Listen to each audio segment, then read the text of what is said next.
I wanna be the greatest. Everybody on the fake shit. I look around and feel like everybody is the fakest. I make this. Yo, what's up mga lods?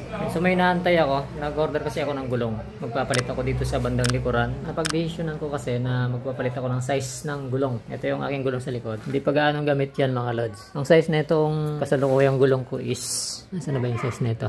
Sa kabila yata. Ayan mga lods. 100 by 80. Na Pirelli Diablo Rosso Sport. Ngayon, napag-desisyonan kong magpapalit ako ng size. So, magbabawas ako ng 10. Ang gagawin ko siyang 90-80. So, same na dun sa harap. Ngayon, nasa harap na yun. 90-80 kasi yan na Diablo Rosso Sport din. Matagal ko na rin planong mag 90-80. Kaso, nung bumili ako ng gulong na to, napunta pa rin ako dun sa same size nung dati kong 100 by 80 na Angel City na Pirelli. So, nasanay kasi ako sa 100 by 80. So, ngayon is magpapalit ako. Gagawin ko na siya 90-80. Actually, nag-order na ako. Ngayon ko lang ito gagawin. Nag-order ako sa Shopee. Kung saan ko binili itong gulong na to, doon din ako nag-order sa Shopee nila. Sa Takara Tires. Itong gulong na to, kung makikita nyo, meron pa siyang mga nipple na maliliit. Yung parang buhok-buhok. Napakaganda pa ng gulong na to mga lods. Gusto ko lang talaga mag-try doon sa 90-80 na parehas, harap at saka likod. Kaya ako magpapalit. Hindi gamit itong motor na to. Pang ano ko lang to, pang atid sundo lang ng estudyante. Siguro araw-araw is, kung may pasok lang 2 to 3 kilometers araw-araw. Tapos wala pang bangkingan kasi alam niyo naman dito sa Marikina traffic. So daan-daan lang takbuhan. So hindi gamit na gamit tong gulong na to. Halos bago pa talaga to. Ang production date yata nito is 2023. Kaya lang nakuha ko to ng magto 2025 ko na makuha to yung gulong na to. So, ganito pa rin yung kukunin ko Diablo Rosso Sport kasi na-test ko na. Maganda siya pang daily. Mag-ano sana ako, natitempt akong mag-Pirelli Diablo Corsa 2. Kaso, sayang din naman yung Rosso Sport ko sa harap. So, napag-desisyonan ko na lang na Rosso Sport pa rin yung gagamitin ko. Kaya lang 90-80 na. So, next time na lang ako magta-try ng Corsa 2. Siguro harap tsaka likod na. So, naka-order na ako sa Shopee ng mga lods. Antayin ko na lang yung pagdating niya. Tapos, papalitan natin tong gulong na to. A few moments later. Gulong ng palad. Gulong ng palad.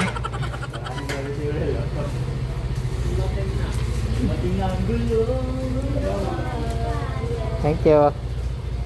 Dito ko in-order yan kay Takara.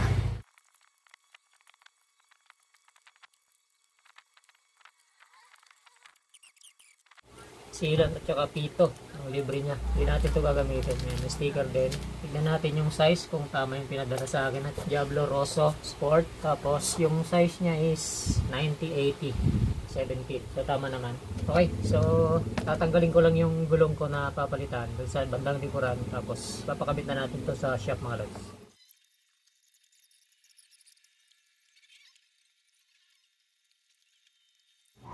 Right, tara pakabit na natin.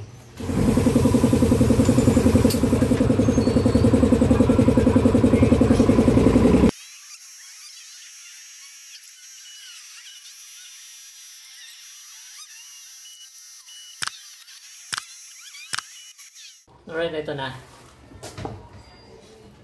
Ipakabit ko na. Parang naninibago ako. Laki ng diferensya. Laki ng diferensya sa lapad. Ito yung 100 by 80. 90 by 80. So, napakalaki ng difference. Ito kasi, wala na kasing hangin kaya medyo mas lumapad pa siya. So, kakabit na natin to. Napahanginan ko na rin to sa may gauge. Kaya okay na to. Kabit ko muna to, tapos tignan natin yung pindigan.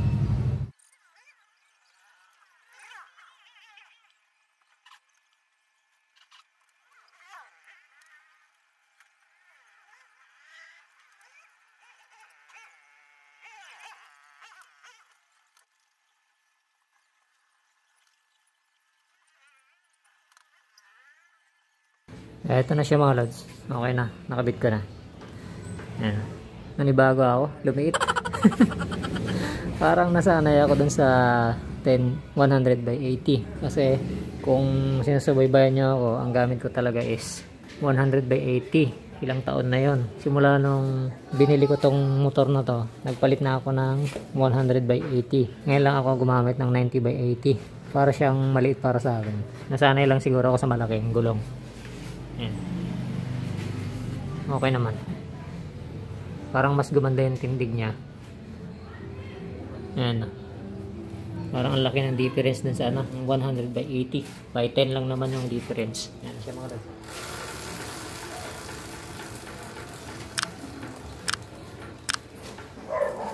Ito naman sa likod. So nakikita naman, nakasentro naman siya.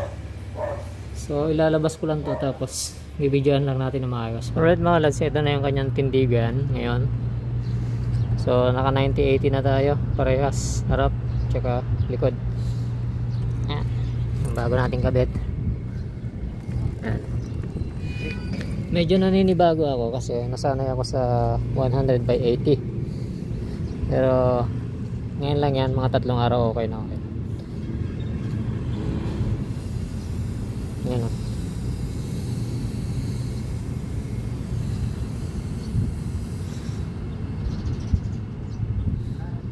Matagal ko nang gustong mag 90/80. Ang problema, parang na-tempt ulit akong mag 100/80 nung ginawa ko yung gulong na yan.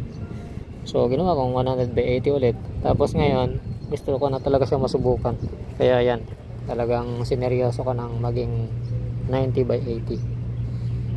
So yun lang naman tong vlog na to mga lods, no? Nagpalit lang tayo. Tapos ang isa pa ko pang napansin, syempre dahil lumiit na siya, malaki na yung clearance niya sa sahig. Hindi kagaya ng 100/80 na pag in-stand ko yan, sayad na dun sa lupa or sa simento simula nung nag-swing arm ako. Kasi itong swing arm na to, parang mas mataas siya compare mo dun sa stock. So yung clearance niya is sayad na sa lupa yung gulong na 100/80 compare dun sa stock na swing arm. So kung interesado pala kayo sa gulong na to, binili ko lang to sa Orange app. So makikita nyo dyan yung link kung saan ko to binili. So tinesting ko lang, first time kong bumili ng gulong sa online, sa Orange app. Legit naman, syempre Takara tires yan mga lods.